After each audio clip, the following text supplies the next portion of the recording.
Hello everyone and welcome back to Bitwig Studio and Music Production. This is lesson 5.75 and this is our wrap up to the FM-4 instrument. This was obviously much shorter than what we covered with the polysynth, and that's because in my opinion the underlying concepts and theory behind FM synthesis is just as simple as subtractive synthesis, and I want you to take what you learned from the subtractive synthesis portion of this course and apply it to what we've talked about here in FM-4. I haven't talked about adding in additional effects because honestly that's going to distract you from the instrument.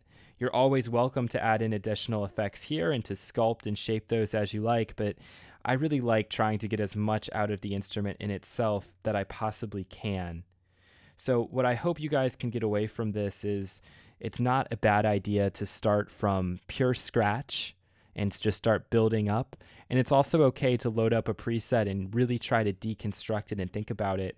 Bitwig has a pretty nice kind of preset management system where if we want to figure out how could we emulate something like a bell, we can go to bell here and then we can just jump through the presets and take a listen.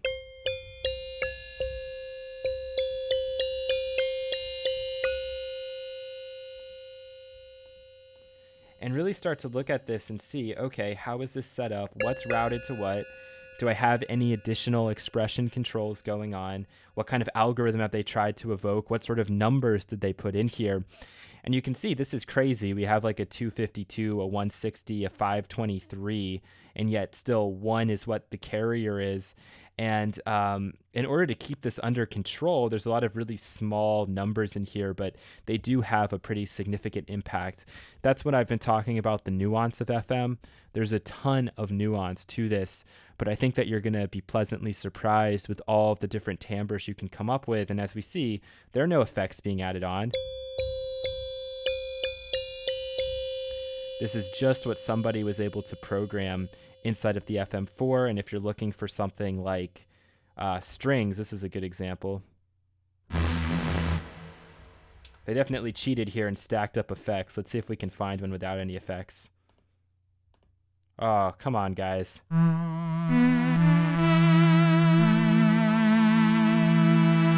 That's a little bit disappointing because there are some really famous FM string patches that don't utilize any additional effects, but that's neither here nor there. What I hope you get out of this is that a big part of sound design is just in experimentation and in listening. This is a great instrument for kind of tuning your ear to harmonics. Going back to what John Chowning said, it was just by pure experimentation when he happened to modulate one oscillator by another audio rate modulator, like 200 hertz to 100 hertz, that he started to think, wait a minute, there are sidebands coming up here, and these seem to be following the logic of the harmonic spectrum. That's what this is all about. And if you can really get into this and really program these things, your ear is going to thank you for it so much as compared to just pulling up presets or following along with what somebody else does. This is about you. It's about your creations and your work. And I hope that the FM-4 can help you. You don't necessarily have to use this in every one of your compositions, and in fact, I'd encourage you not to use in every one of your compositions, but just learning this instrument, I think, will teach you a lot about music production, but more importantly, it will teach you a lot about sound, and if you can become a master of sound and how it works and how to control it, which none of us can, but if you could, you'd be the greatest producer of all. So thank you so much for watching this series, and you'll hear from me again in the next lesson. Take care.